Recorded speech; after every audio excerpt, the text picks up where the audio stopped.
Hi, I'm Stella O'Malley, a psychotherapist in Ireland. And I'm Sasha Ayad, an adolescent therapist in the United States.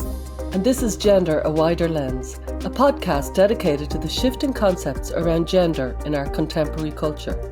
Through in-depth interviews, personal stories, and psychological exploration, we seek to open up the discourse around this hot-button issue. Join us as we look at gender from a wider lens. Hi, Stella. How's it going, Sasha? What is this? Is it bittersweet, sad? I don't know what it is.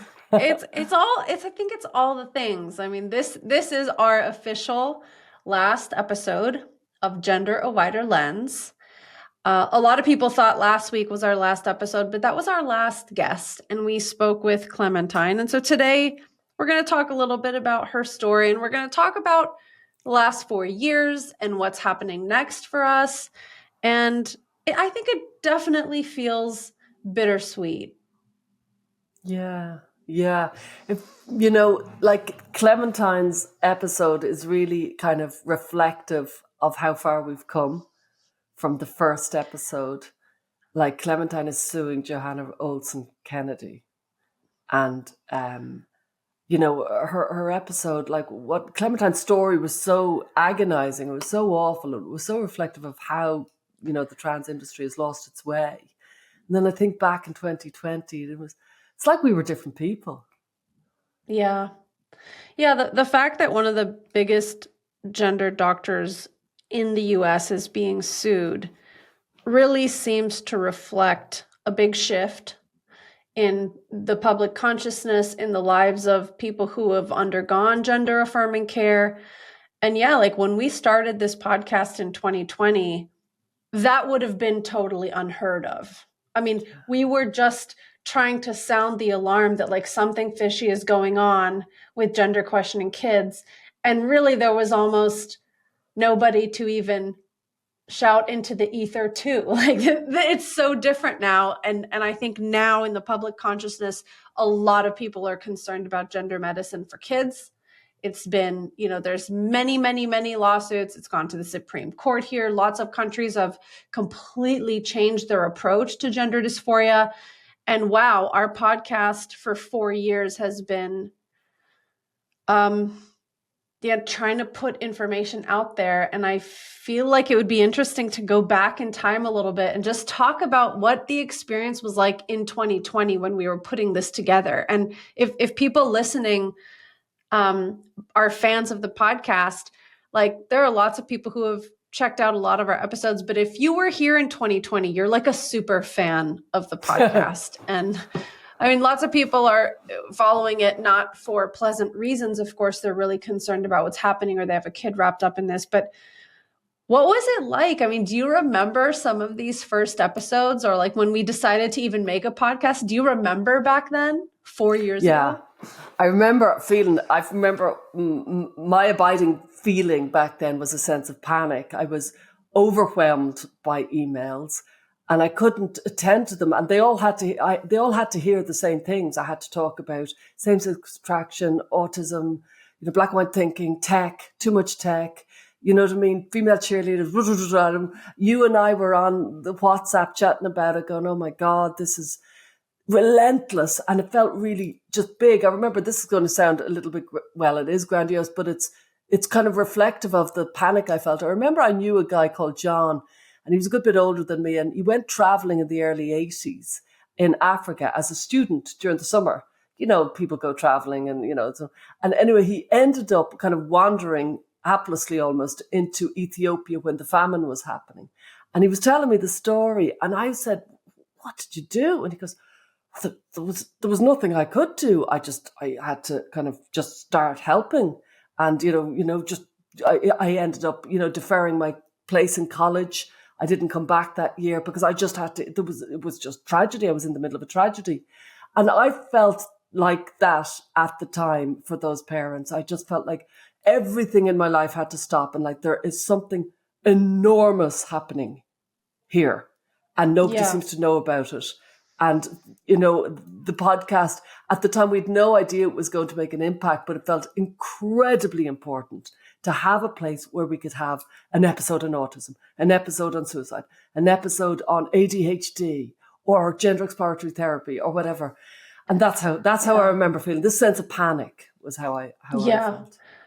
Yeah, me too. And the same thing, just listening to parents' stories and also just seeing young people completely lost at sea, bouncing around between what they're being told by these super affirming school programs or counselors, and then the parents desperately trying to just slow things down. And it did really feel kind of very panicky. And I mean, it's interesting too, because one of the things we'll do later is read some of the comments that we had on our last like solo episode where parents and listeners talked about what the show meant to them.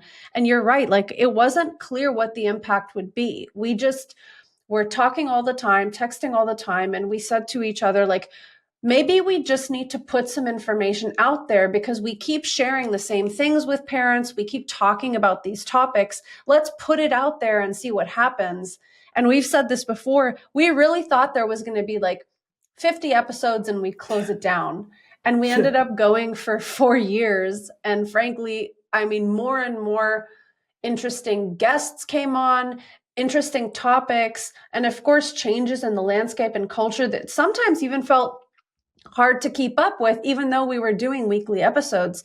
But there's a lot that we've covered. And I feel like when we started, it was almost like a desert. There was not a lot of information out there. There was, of course, Fourth Wave Now and Transgender Trend, and then Parents of ROGD Kids popped up. There were a few websites that were parent run, but there were no therapists talking about this gender identity crisis on a massive scale from a psychological angle, from an angle of like, how do you work with this therapeutically? What are some interesting things that we should be talking or thinking about? There wasn't anything out there. And when we started putting the show together, we really felt like we were there to try to fill a gap. And we wanted to really just do our best with it. We certainly don't know everything, but we were working with families and working with parents, and we wanted to just put information out there as best as we could. And, I wonder, like, do you have any episodes that you look back and you think, wow, that was a very overlooked episode or underrated episode? Because a lot of people don't know that we had episodes before YouTube. Like there's all kinds of episodes that are early days that only have like 1,000 views. Whereas now, people are much more kind of keeping up with us. So which episodes do you think people should check out if they want to go back in time? Yeah, there's quite a few that I think were kind of overlooked. I thought, and I remember I loved the Will Malone one. And I remember I loved, that was like kind of episode 7 or something. It was way back. And I remember I particularly liked the intersex about, DSDs with Claire Graham. That was about episode 35. 38, that was episode 38. That was a long time ago. And I remember after that episode, I thought, now, I didn't know intersex. I had simplified that in a big way. And that was a real learning for me. I remember Carol Hooven as well, when she came on, I was like, I didn't realize how much I didn't know back then, which was a kind of, it was good for me to realize it's not as simple as all that. I'm not saying, you know what I mean? Yeah. It really isn't as simple as all that. So that was really, really interesting. What jumps out at you, or what do you remember? Well, I have a lot written down here. I mean, first of all, I think some of our early episodes pre-YouTube, to me, were some of my favorites. Like, even though our guests weren't necessarily, like those headline bangers. Like, I remember one episode we did, number 22, called An Unexpected Gender Evolution. It was with a woman who went by a pseudonym Lauren. Oh, yeah. And she kind of had this fascinating experience of masculinity, and she was in a same-sex marriage, and she was quite kind of masculine and trans-identified for a while. And then she got pregnant, and she and her wife had a baby, and she decided to carry the baby. And for some weird reason, that kind of changed her experience of gender dysphoria. So like, that is such an unexpected story. I found that to be very interesting. We talked about stereotypes in episode 32, which I think is important because that comes up a lot in the gender world. And I think we gave it a nice, thorough explanation. And of course, I mean, some of the episodes that I think are very relevant today that maybe people would love to revisit are episode 40 about social transition, especially Oh now. There yeah, are so much controversy huge. around kids and gender medicine as laws are changing and executive orders are being put out. Like social transition is something people need to think about.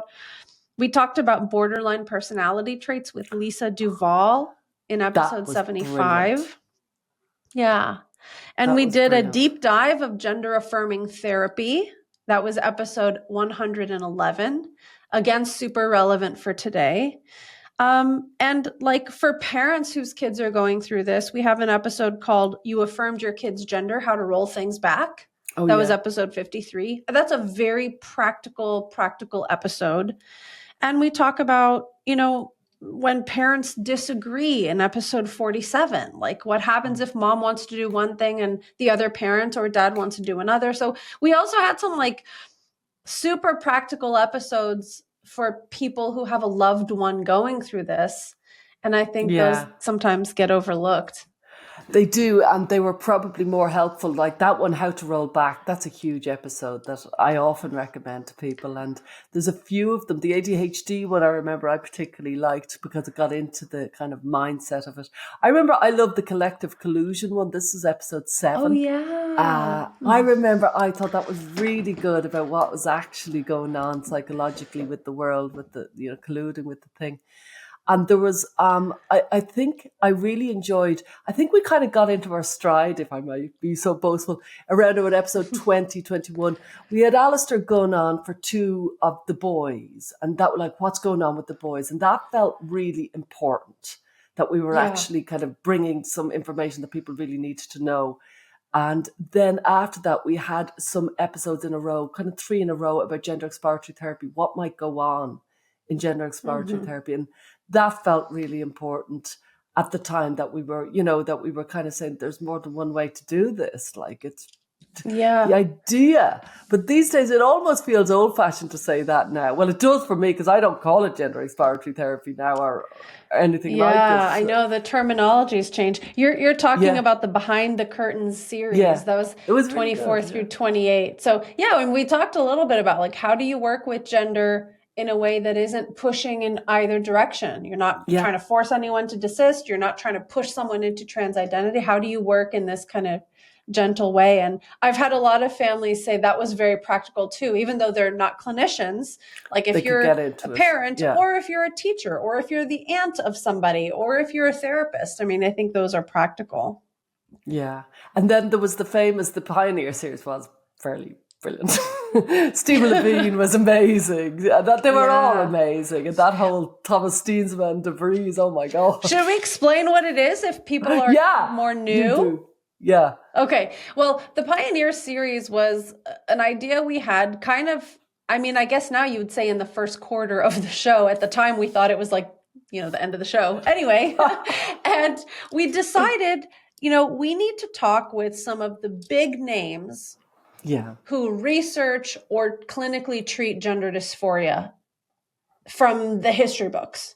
And so between, let me see, episodes 57 and 69, we talked to a lot of these big name people, including some people who had never really given interviews. We're talking about Dr. Ken Zucker, Mike Bailey, Susan Bradley, Az Hakim, Stephen Levine, who am I Ray forgetting? Blanchard. Ray Blanchard, and even Anne Lawrence, who I believe had never Yeah. given an interview before. Anne Lawrence was an author, a trans woman who talked about autogynephilia. So these were really, some of these interviews actually were so shocking and incredible and really unexpected for us. But we really wanted to, and Paul Vasey, who we spoke to Oh, he twice, was who amazing. studies Yeah. kind of the way gender expression is categorized across different cultures, such as the Fa'afafine. Like you hear the word Fa'afafine pop up a lot in these like gender debates. We talk to like the source of this, research. So that was an incredible series because we really got a solid foundation in like how have we been thinking about gender identity and gender dysphoria and transsexualism historically. And it was kind of all in one place. I'm really proud of our Pioneer series, and I'm really, really glad we did it. And I have received more criticism and attacks about that series than I've received for any other work I have ever done in my life by a million miles. Yeah. You know, this. I hear nothing about it. That is so I know. What are people saying about what are the criticisms? They're generally from pretty extremist people. That to this day, there's probably somebody right now on Twitter talking about how I don't know, what's the word, in the pocket of Mike Bailey, platforming Mike Bailey. They're just extremists, and they go on and on and on and on about the fact that we, platform Mike Bailey is a particular one. Ray Blanchard is another one. And they're extremists. They're I don't know what to describe them, but they're obsessed with it. And so I'm really glad we did that work. But sometimes I think if I never hear that again, it'll be too soon, because I just hear about it all the time. That's so interesting. Yeah. It's just a drag on me. And these are people who are just kind of, and I often say to them, but you're kind of obsessed with autogynephilia, and Mike Bailey brought out autogynephilia to the public, but they just go on about, That's so interesting. It's so disheartening and so sad for me that something I'm so proud of is a constant source of misunderstanding, criticism, and dark side of my life, Well, the truth is these topics are so contentious. And I think a theme that you and I can say is that whenever we touch the most touchy subjects, lots of people from lots of angles are upset about it. And I think but what surprises me is that I get so much grief from, they'd be, I suppose, rad feminists. I don't know really what to call them. Ultras probably is the most used word. But I often say then, but we spoke to Steensma and De Vries in that series, and we didn't agree with them. Like, where is this idea that everybody we would interview in 200 episodes, we agree with everything they say? Like, it's kind of insane, but it's definitely a feature that people presume that if you interview somebody, you agree with everything they say, and it's not really part of Well, for the record, that's not the point of this podcast, to just only bring people on and promote their ideas. The idea is this is controversial. All of this is controversial. We wanted to hear from and talk to everybody. And I mean, you're right. Steensma and De Vries are the kind of first researchers, along with Peggy Cohen-Ketnis. They were the first to research puberty blockers in children in the Netherlands. And so getting them on was a big deal. Rita Kertu-Kaltiala, who is one of the kind of biggest advocates for slowing down and trying to look at this carefully. I mean, she's very well known now, and we had her on in the early days. And of course, as Hakeem, I mean, I just want to say, like, we also asked our team, our producer, and we have two producers to give us some of their favorite episodes. And, one of them said, like, As Hakeem during the Pioneer series was a big eye-opener for her, because he talked about kind of the evolution of the goth identity and compared trans to kind of another version of that, which seems to be true in lots of ROGD cases. And do you have a favorite, Sasha? A favorite episode? Favorite Pioneer? No, a favorite episode. I really don't think I have a favorite. I mean, I think if you ask me about specific topics, I'll say, I think you should listen to this one or that one. But I would love to highlight just a couple more that our producers pointed out. So episode 12 was about adolescent identity and role confusion, where we kind of lay out Erik Erikson's theory of identity development and what happens during the adolescent years, and map that onto gender. Episode 14, we talked about real ways to manage gender dysphoria, which kind of goes along with the Behind the Curtain series, right? This practical ideas and advice for if you're struggling with body issues, gender dysphoria, here's what you can do. Then from bi to pan to trans is kind of like the regular step-by-step movement that a lot of families report their kids going through. I think that was episode 103.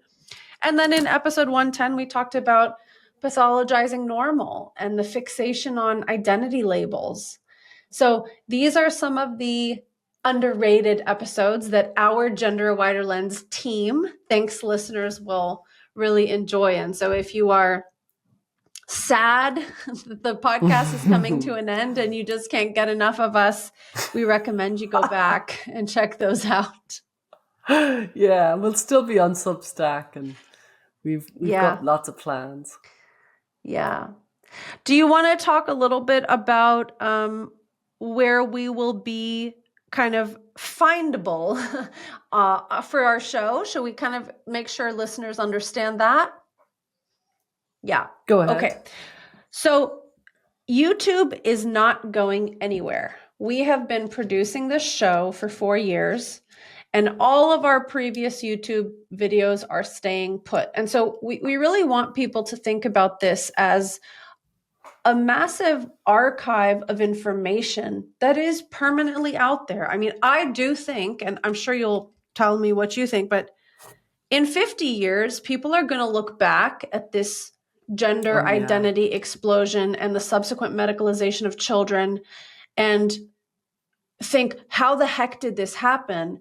And I'm so proud and excited to say, I think our body of work for the last 4 years will be a really valuable resource for people trying to make sense of what happened. And so, right? I mean, don't you think? Like, I know it's hard to think about 50 years from now, like, it just feels like another world. Well, I'll be dead, I suppose. Wow.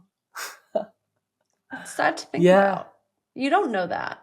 You don't know that. I can live with being dead at 100.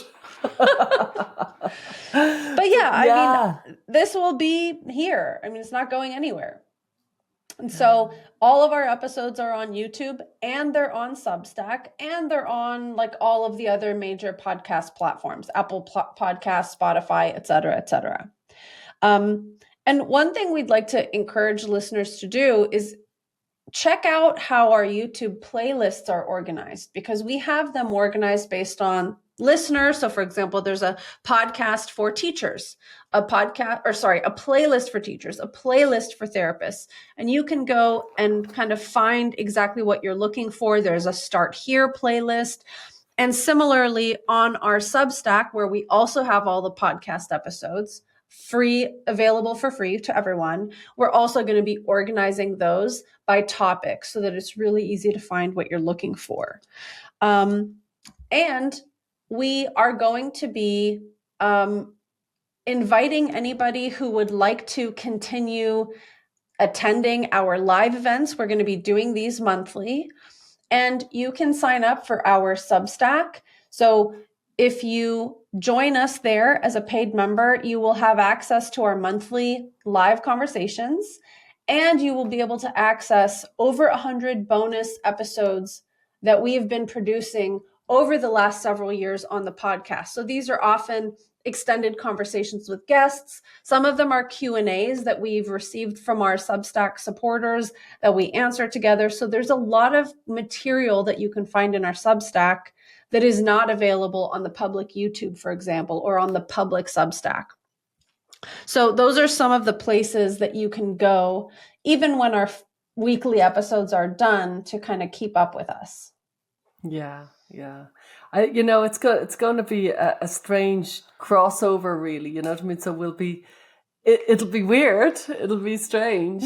I'm going to be kind of lost without you, Sasha.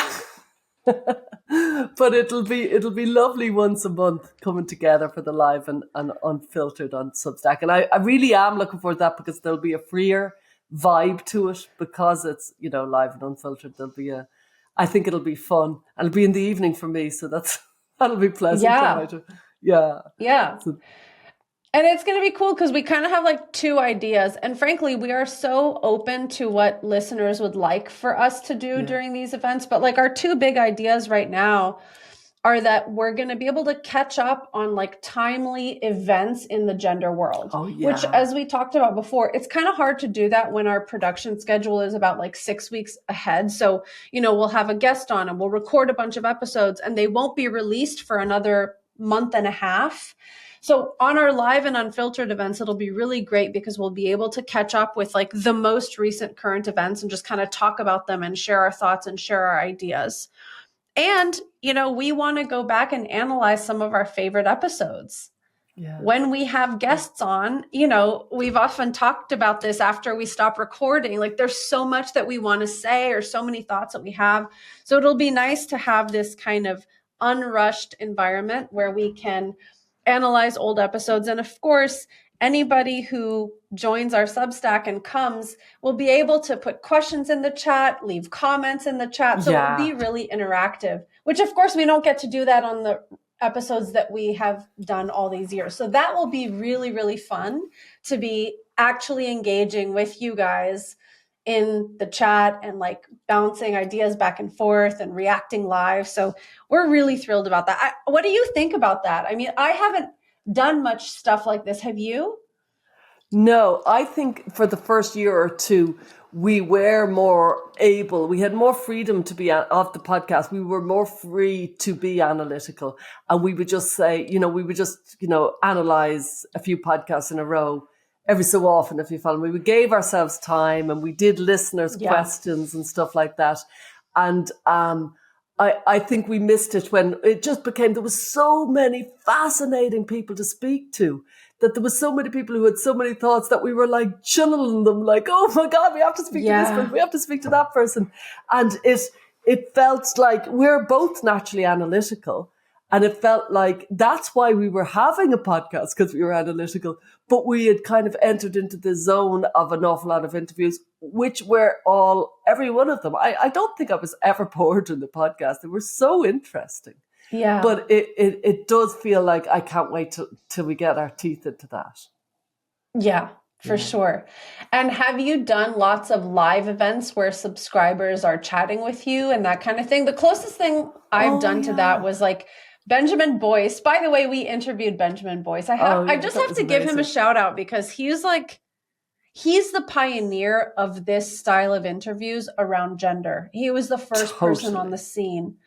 And anyway, I mean, I remember he was the first person who ever interviewed me and kind of gave me the idea that it could be valuable to communicate what I'm learning to other human beings on the internet. So I have to shout out Benjamin Boyce. But anyway, I say all this because we did a couple of YouTube lives once. And so that was like the closest thing I've had to live interactions with guests in the chat. Like that's kind of new for me, but I'm really excited to do that in Substack with you, Stella. So do you do that kind of stuff on your Substack? I've done loads of live Q&As with parents and stuff like that, but that's much more structured as in... Yeah, that's a bit different. Yeah, with the parents for sure. And they're coming with an issue and it's deadly serious and it's bringing everything to it. While this will be more fun, I think. This will be more kind of relaxed and interactive, and you know what I mean? I don't think it will be quite like that. I don't think I have done much like that. I don't think so. I'm very excited. So. Yeah, so am I. So do we want to announce the first date? Because we have... Oh yes, drum roll. We know it. Drum roll, please. Yeah. So the first live and unfiltered event is going to be Friday, March 7th. At 4 p.m. Eastern. So please do the time conversion for those of you all over the globe. And these events will be the first Friday of every month. And we're going to be aiming for this time slot. So 4 p.m. Eastern. And for you, Stella, this will be in the evening. For me, this is going to be actually a little bit earlier in the day. Oh, yeah. But we hope that like maybe Friday afternoons, people are driving home from work. They can just like plug it on their phone, listen in the car, whatever, or maybe from your computer, type to us. But that's our first date. And of course, we're going to be updating our Substack with all the details and links and information. But that is our first one, Friday, March 7th. Woohoo! What'll it be like? Yeah. It'll be good because we won't have spoken for ages. So it'll be, we'll have so much to say. I'm looking forward to analysing various things that I was we'd do an episode and we'd be dying to get our teeth into something. So I'm looking to kind of get into things in a deeper way. Are there any specific episodes that you can think of that you're excited to analyze? Well, I did think I'd love to analyze as Hakim's last episode. I think that would, that would be really interesting to get quite deep into that. He was talking about the boys. He was talking about, transvestitism. He was talking about a lot of things that I thought I need to think about a lot of this, and I'd love to talk about it quite a bit more. I'd love to talk as well. I suppose it's the more recent ones. Jessie, the lesbian who transitioned in 1989 and detransitioned something like 2017, 2015 or something. Yeah. That was an extraordinary story that I thought could do with a lot of analysis. They're the two that jumped to my mind. What about you? Yeah, I mean, for me, I think there are two males specifically that we spoke to that I really would love to talk more about.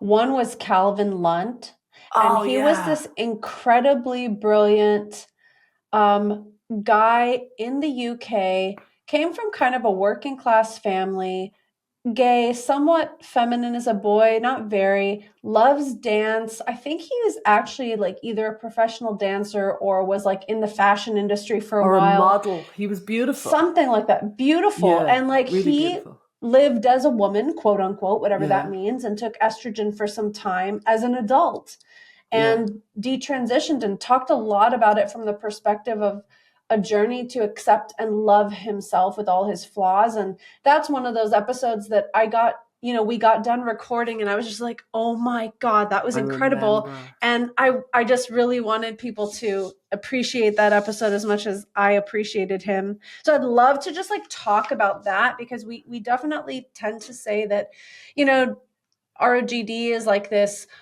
upper middle class white girl phenomenon. You hear that in certain circles, and you know what? That's just not the case across the board. And so I think it's really interesting to hear different stories like that. He was particularly good, I thought, on the kind of poignant lost feeling of being in your 20s and you're partying, and he was over in Thailand and it's supposed to be great fun, but you're actually lost and lonely and you've lost yourself. He really encapsulated that. And in these days, they could end up transitioning those lost. Yeah. I was that lost 20-something crazy kid. And it was a really, really powerful story. I'm glad you brought that one up. Yeah. And another young man that is on my mind is Scarlett. And Scarlett was a, child transitioner. Yeah. And again, like one of those stories where you realize that from the moment he and his mother sought out help for what was at the time quite ambiguous, like he explicitly says, like, I know I like men and I'd love to just like marry a man and settle down one day. And he was just 12, exploring these questions and kind of in a homophobic environment, and right away pushed down this road of transition. And he exemplifies exactly what is being debated so hotly right now in kind of the public conversation around children and safety and protecting them from gender medicine and all these things. So he's a great exemplar of like what happens with these early intervention advocates.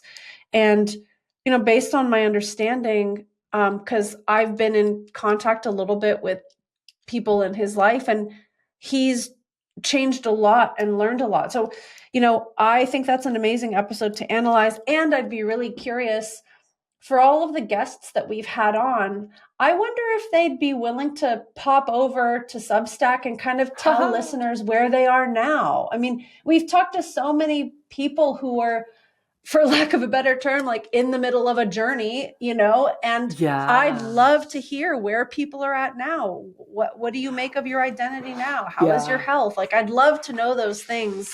And maybe that's something we could do in our Substack live events. I think that would be amazing. I think Scarlett goes by Johnny now.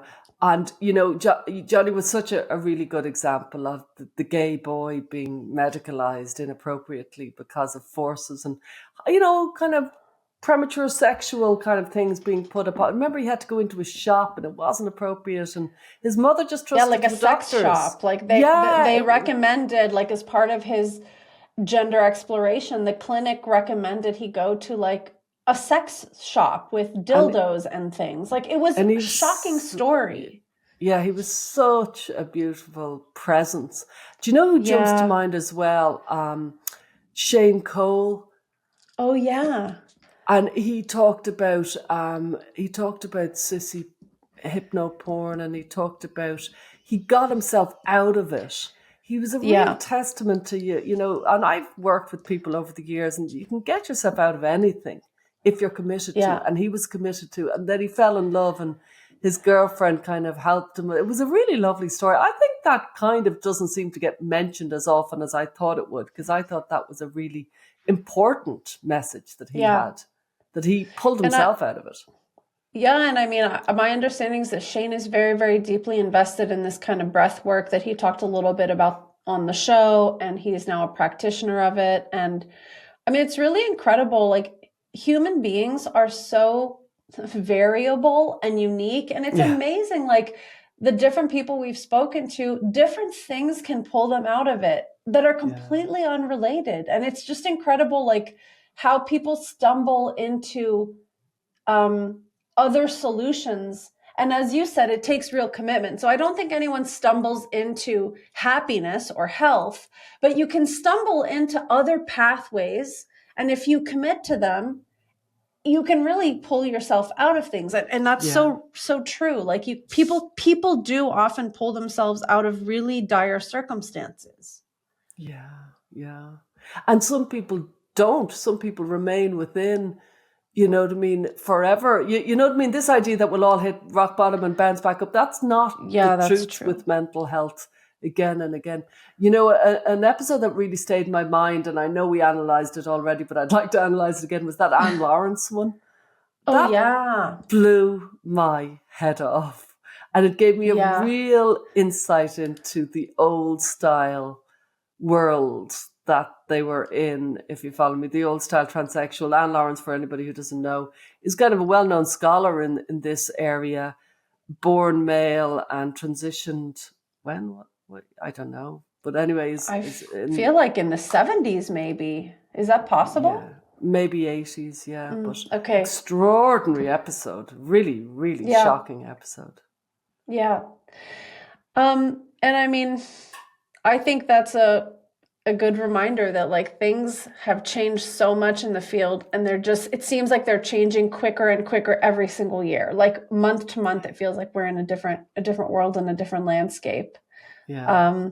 Well, we used to say back in 2020 and 2021, oh, when the detransitioners come to America, because there was already Keira Bell, you know what I mean? So I was, you know, well savvy to the whole power of Keira Bell, but also how the trans train keeps rolling. You know what I mean? This idea that everything stops, and everybody would say, oh, when the detransitioners, when the lawsuits. And I'd be like, I don't know if it's going to be as simple as that. And when they ban, and when the cast review, and I think a lot of us feel like, no, this is such a deeply ingrained culture. This idea that there's going to be any one event, even like these Trump executive orders. It's like this is embedded in the culture. This idea that trans is an identity that needs medicalization, it is so profoundly deep within people.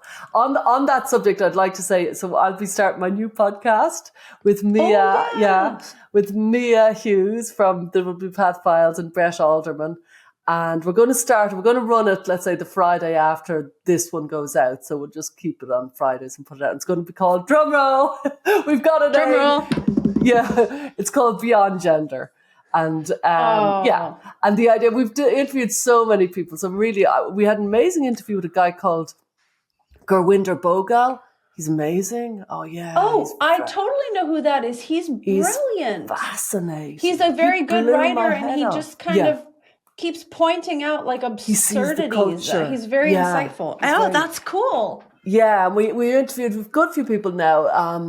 Let me think. Lionel Shriver, who was powerful and shocking, and Keira Bell, who was incredibly reflective, and, you know, J.D. Haltigan, who talked a lot about psychology. Yeah, he's very, very interesting. And then, you know, people like Ray Alex Williams, and an amazing detransitioner called Victoria, who had a really powerful story. And then, you know, Holly Lawford Smith. So we've really interviewed loads of different people. So we're seeing the culture in the wider sense, beyond gender, looking at everything. And some people were kind of thinking we're not talking about gender. It's like, of course we're talking about gender, but in the wider sense. So that'll be interesting for me. But I'm really glad that I'll still be seeing you, You know what I mean? That we have the Beyond Gender. I love all those conversations. I just find them so interesting. There's so many. So will it be you people. three together? Are you guys kind of No, alternating? Like, it's what's the format going to be? Sometimes me and Mia, sometimes me and Brett, and hopefully it'll be sometimes Brett on his own, Mia on her own. You know, maybe Brett and Mia mix it up. You know what I mean? But at the moment, it's either me or Brett, or me or Mia. But and an interview. We do interviews. Wonderful. That's because I just think there's so many. That's the thing, I think, Sasha, that for me and you, that was the big difference. Was when we first came, nobody was speaking about it. We were like, would you please maybe come on? Because I know. we were speaking about it. We started the podcast to get the information out, and anybody who'd speak about it was delightfully welcomed on our podcast. Yeah. By the end of it, there was like hundreds of people that we had to just get through, and it felt like we were on a train. That's an extraordinary change in those 4 years. Yeah, for sure. Yeah. Okay, that's awesome. Well, I mean, on my front, so I have started scripting my new show. Well, let me ask, actually, are you guys going to be on YouTube or just podcast? Oh, YouTube. It's Beyond Gender Podcast on YouTube. Okay. And on my Substack, and easily found. But cool. Beyond Gender. Okay. Yeah. Everyone will find you. And whenever you get the info, we'll stick it in the notes to the show so that people can easily link it. Yeah. So I started scripting my first 5 episodes of my new show called The Metaphor of Gender. And so episode 1 is going to be kind of posing the question, like, is everybody thinking about gender wrong? Like, is gender really about brain scans or language games or some kind of internal soul? Or is gender actually supposed to be a metaphor to help us explain our feelings? And when we explore metaphors, we're supposed to do so with a light touch. Like, if you think about, did you grasp that idea, right? You're not literally saying that you're grabbing an idea in the air, but it uses metaphor to help people understand what you mean when you're trying to explain, like, getting something or understanding something. So my first episode is about this. Like, is gender, like non-binary, for example, is that a metaphor for something, or are we taking it a bit too literally? So I'm going to be kind of explaining why the show is called The Metaphor of Gender and how we'll be really allowed to explore and think about everything. Episode 2 is going to be about, like, who is this for and who's going to get the most out of this podcast, or who's not going to really enjoy it. Who is it for? It's for trans-identified young people. Yeah, I mean, yes and yes, but I think the idea is it's for anybody who kind of is burned out by slogans and overly simplistic kind of dogmatic thinking. It's for people who also don't want to be condescended to. I mean, I think in the gender debates per se, there are lots of people who kind of make fun of the blue-haired non-binary people, and my show is going to be very mindful of, like, we're never going to condescend to anybody, make fun of people's experiences, but we are going to explore things in a way that requires a bit of intellectual humility. And so, I'm just going to lay out, like, what kinds of people are going to enjoy this show, what kinds of people may not love it.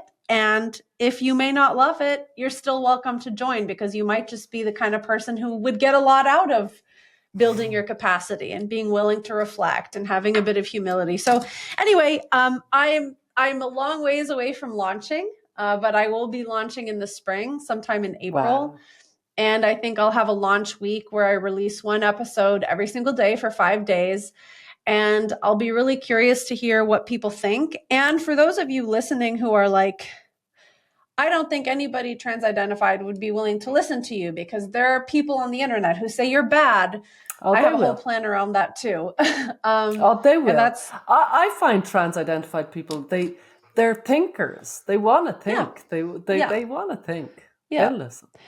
Yeah. And I mean, if people are willing to write someone off before they even listen to them because somebody told them they're not allowed to listen to them, they're probably not going to get a lot out of the show anyway. So it's really a place where everything is allowed. We're allowed to think about everything, and you have to trust yourself to make sense of it. Like, we're allowed to reject ideas, but first we have to hear them and really give ourselves permission to reflect on them. So anyway, I'm going to be kind of laying out like the nuts and bolts of the show, and I have tons of interesting ideas. And feel free in our, live sessions, if stuff comes up in your podcast that you're like, ooh, you should, do a video about this or do a video about that, we can have a good exchange about it.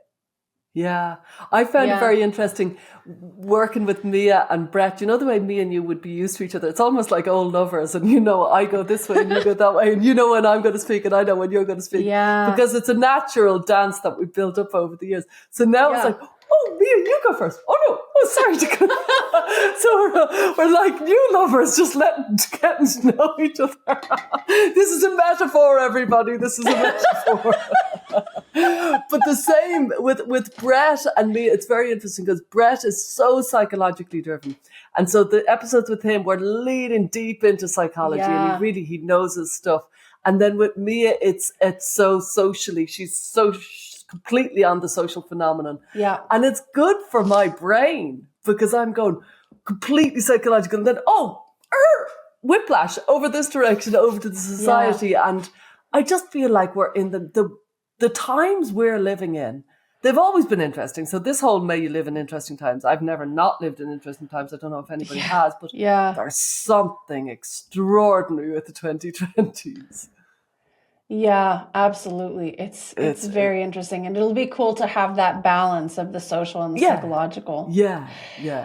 So I think it would be nice if you would like to read, we could read some of the comments, because last time we did our episode announcing this big announcement, we asked listeners to tell us in YouTube like what they think or what they'd like to see in the live and unfiltered events. And so we've kind of recorded some of these and I'd love to read some and just kind of maybe respond to the listeners. Okay. So can I read this first piece of feedback here? This is actually hilarious. This is like my favorite thing. In Substack, someone wrote, drinking game bingo cards. Anyone want to create a GWL bingo card? So one of our listeners suggested that Stella has certain phrases that she says all the time, and that perhaps we should make a bingo game out of it. So Stella's phrases are, if you follow me. Say it, Stella. If you follow me. Well, if you follow me. What's the other one? And then the second one, it would make your head spin. I say that all the time, and I had no idea until I saw it. And you know what else you said earlier? It made my head blow off, or it blew my head off, or something. Yeah, so your head is spinning and blowing off quite often. Yeah, it blew my head off. And I have no idea what mine are. I've heard one parent say, like, I'm really curious about blank, blank, which is not nearly as fun as yours. But anyway, if anybody wants to create a gender wider lens bingo card, we would love to host that in our Substack. Okay. Do you want to read that sweet comment there? That second one? Second one is a more serious comment, but I think it actually raises a really good point. It says, thank you for this podcast and your hard work. It helped ground me, challenged a lot of ideas I had, even internalized ideas, because I'd never seen them adequately fact-checked, such as the trans suicide myth, and helped me turn a crisis into an opportunity for growth, which is lovely. Yeah, that's amazing. So someone else said, love the idea of the unfiltered episodes. I'm crossing my fingers for a recording of these sessions. I followed you both from the beginning, and I'm full of gratitude for the time, care, and attention you've both put into each episode. Given that you asked about ideas for the unfiltered, and there are only 12 months a year, I'd love to see buckets or themes, perhaps legal issues, medical issues, young adults, personal stories, one for each month with an intro, maybe with current events. Just my 2 cents, very grateful. I really love that. And we know that there are so many people who have been listening for many years, and we hear often from people who found so much value in the show. We love that. Do you want to take a minute and address why we are going to do these live and unfiltered rather than recorded? I think we should just talk about that a little bit, because a lot of people did ask about that, and we just want to kind of share our thoughts about it. Yeah, for me, I think it's very important that we have the freedom of live and unfiltered. I think when you know it's recorded, you are less at ease, because you know this is going to be taken down and clipped and used if you say something wrong. And sometimes it's nice just to kind of it's more at ease. I think it'll be more at ease, and we'll be freer when it's live and unfiltered. Yeah, I think so too. And I just, I want to make sure that people experience this as a kind of in real time interactive space. Yeah. And we know that there may be certain people who are kind of unable to attend because of time zones or whatever, but we want to give it a shot, truly live and unfiltered, and see how it goes. And we can always adjust as necessary in the future, but we are very excited to have that it's kind of like the Twitter Spaces, except it's going to be much more private. So we're excited about it. Yeah. So this. Yeah. Are you looking at the one I'm looking at? I don't know how we would have navigated. I think the next one. Yeah. Do you want to read that out? I think that's very moving. It's so nice. I don't know how we would have navigated the past 3 years without this podcast. It's because of Wider Lens that I packed up our family and moved to Europe. It has been a good move for us. We've learned to embrace uncertainty, yet enjoy each day. There are rocky days, and I still don't know how everything will shake out, but I'm glad we took the risk. A huge thanks to both of you. I will think about what I would love to hear more, but Sasha's plan is so exciting. I would love to steer our teen in your direction. Curious of how you will capture the attention of that cohort. Stella, I'm so there with you. It's a fascinating time in society, and I'm eager to hear more. Thanks, ladies. Oh, yeah, it's so nice. Shocking to read somebody say, they moved to Europe because of us. And it's like, because it's frightening. It's frightening for us. Frightening. Yeah. It is frightening. Yeah. For sure it is. I mean, it's hard to kind of appreciate sometimes the almost domino effect of our conversations. Yeah. And that's why I try to be so thoughtful, and I only say what I really think to be true in these episodes. Yeah. And of course, people who are kind of lost at sea and trying to get their bearings, they will hear something we say and it might spark a really important idea. And sometimes I think our show maybe just gives people that nudge or catalyzes a move that they felt they need to make, but now they have the bravery to do it, something like that. So it is amazing to hear that. Totally. Yeah, do you want to read the next comment? Yeah, I love the new directions you were describing. It was so lovely to hear so many people getting it. They understood it. Yeah. If you follow me. I love Sasha's interest in identity development on an individual level. I do think so much of this issue comes back to the universal human coming of age dilemma of moving from a time of infinite potential to a time of having to be a finite and fallible person. Wow, this person should be a writer. We all have dysphoria when we contemplate the gap between who we wish to be and our limitations. Literature and philosophy used to be important tools, I couldn't agree more, that the world offered. Now we offer the cheap decoy answer of trans, telling us that the world owes it to us to see us the way we wish we were, and all will be solved. And Stella's exploration of the social forces that are at work will be fascinating and important. I look forward to your future work. Thank you. Wow, that's fascinating. I know. We have some really cool listeners. Yeah. Okay. Let's see. My suggestion for a topic I'd love to hear you both discuss is concrete ways to support desisted gay teens who likely have trans friends, but help them not get caught up in the gender ideology again. Yeah. I just think in this day and age, it can't be either or, in or out in terms of culture, especially for those of us with theater-oriented or gay-identified kids. That's a big one. I'm almost surprised we haven't covered that. I am surprised we haven't covered that. So am I. So am I. Yeah. I'd say that's going to happen to us, that we're going to think, I'd like to think, but, Yeah. What are we going to do? Are we going to just be like, I think should we just record one episode and put it out? Oh my God, well, no. You can cover that on your show. I mean, maybe we can each cover it on our respective platforms in our new ways. I think that's probably what will happen. True. I was just presuming we'd do it in the live and unfiltered, but certainly, you know, all of these things deserve 100 treatments. One thing I think, I don't know if we said it explicitly, but I do want to point out to people, like, people often think we haven't covered something that we have. And I'll say, no, it is there. Go and search it. Just do gender-wide lens autism, gender-wide lens suicide, gender-wide lens school. Like Alex Capo's one about school was phenomenal. Yeah, absolutely. That happens a lot. And I think that's such a good point. And that's another reason why people should take advantage of the YouTube playlists and the soon to be organized Substack, because those topics will be kind of like searchable in those ways. So I think that's a very good point. A lot of people don't know how much stuff we have covered, like the DSD episode that you talked about earlier. That's a huge deal, especially now, because there's all of this weird stuff going on in like the media and journals about, like, you know, sex determined at conception. And didn't we all start off as females? Like, there's all this weird wishy-washy sciencey stuff. Yeah, I just Donald heard Trump's today. the first female president, apparently. But yeah, I mean, we've covered a lot of these issues, or like Carol Hooven, like all these science people that we had on. So anyway, let me see if there's other. The next comment is about DSTs. Will I read that? Sure. Please educate us all on DSDs. I so agree. There are so many interesting people and circumstances out there. It allows people to understand how unique we are. Gender biology explained. People get foolish when they don't understand the amazing and unique basics. Plus, I'd love you to highlight the connections between DSDs and psychology and society today.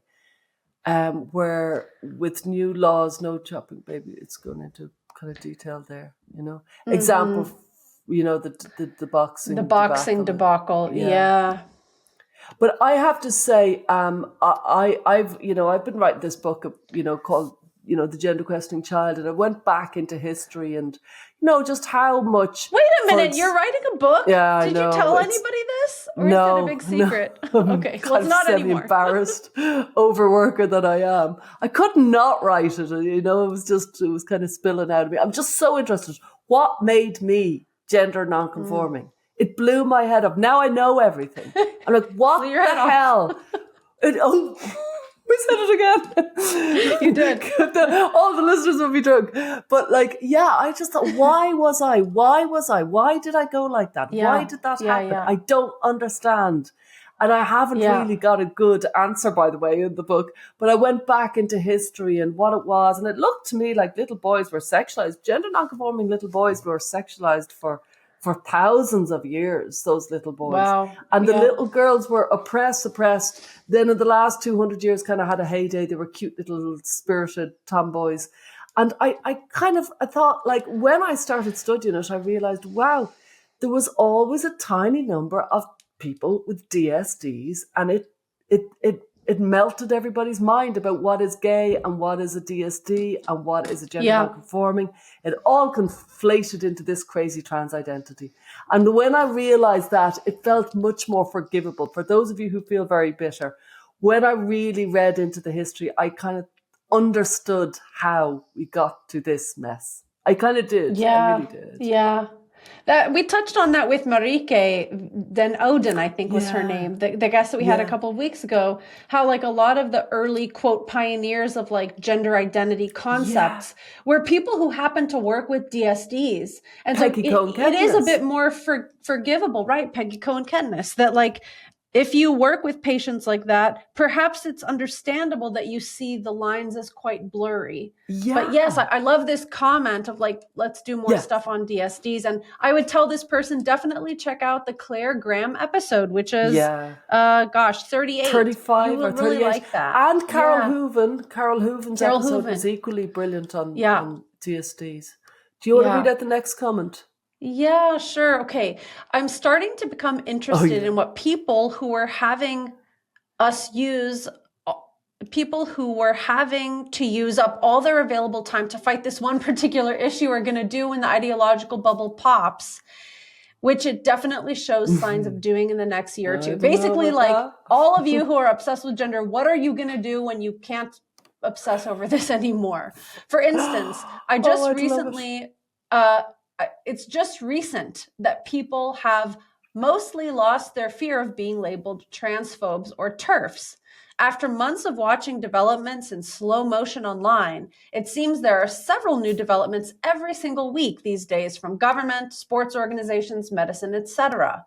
I'm old enough to have been reading adult during the recovered memory movement, aka Satanic Panic, which managed to take over all the important organizations like therapy, policing, and courtrooms.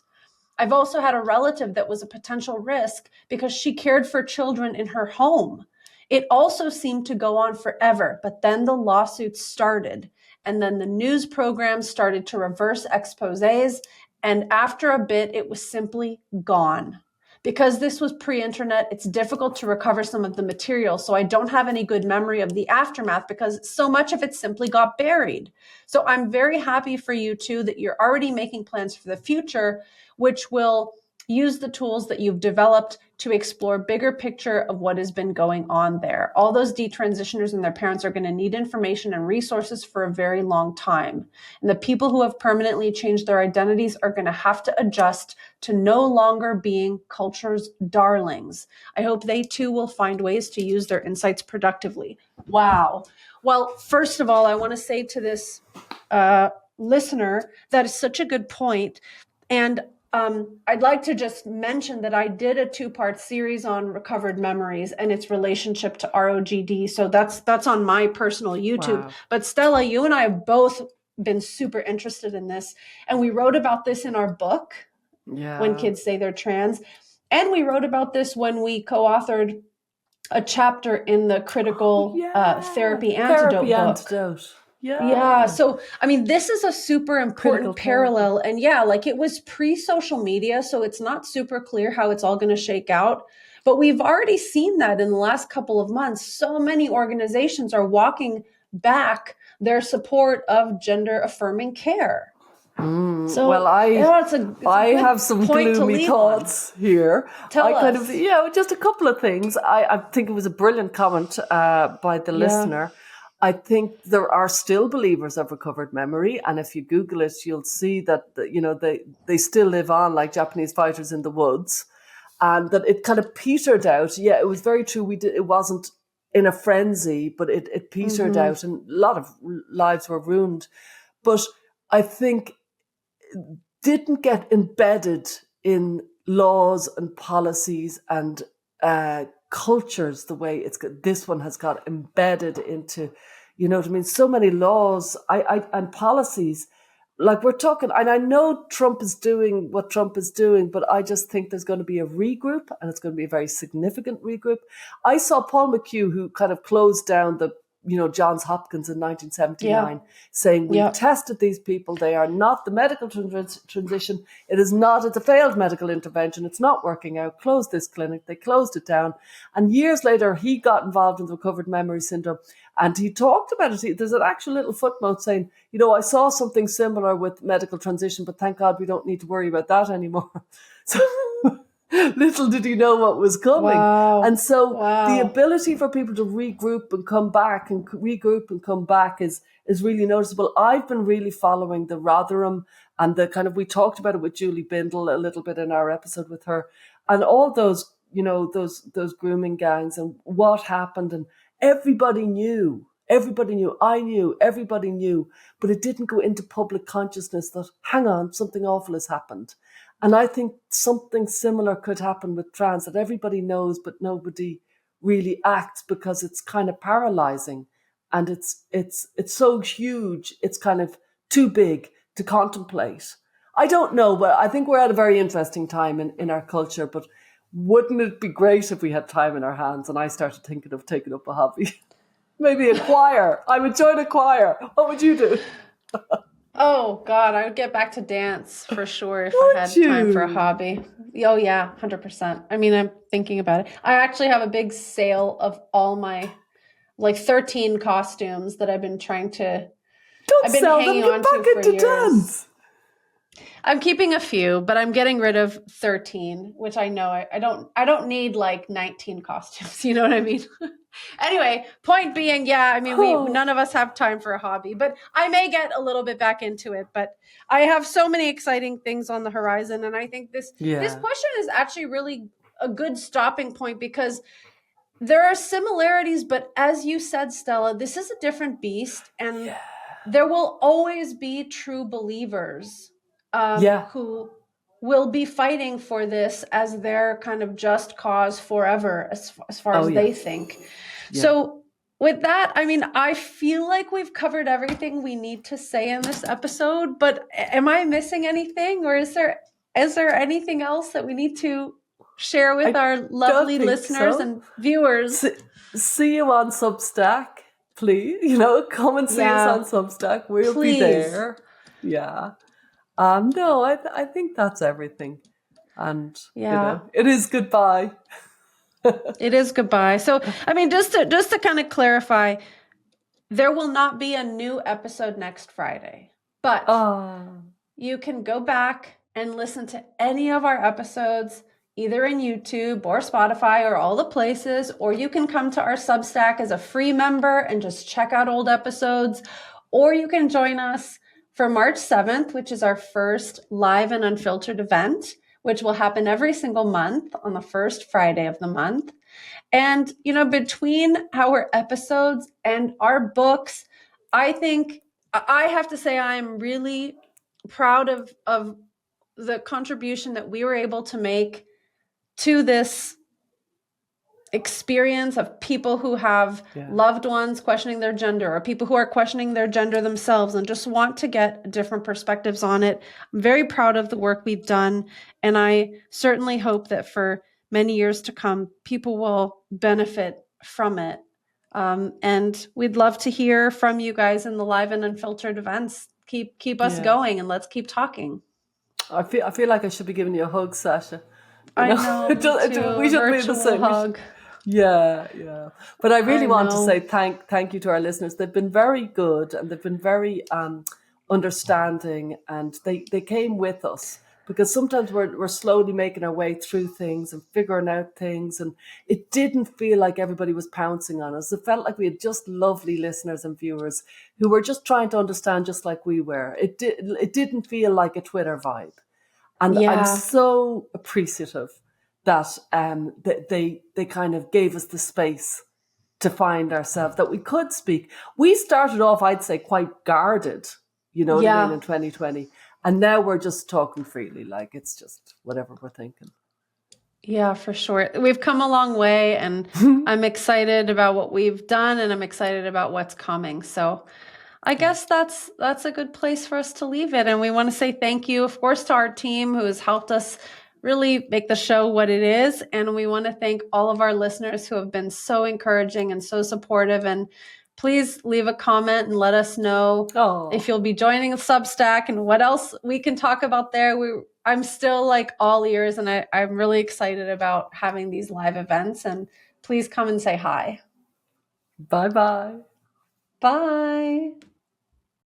Thanks for joining us this week on Gender, a Wider Lens. If you enjoyed the show, please rate and review us on Apple Podcasts or Spotify. And be sure to visit us on Substack by going to widerlenspod.com. There you can join our listener community, access bonus content and resources, plus learn about additional ways to support the show. Our discussions are for educational purposes and are not intended as a substitute for mental health services.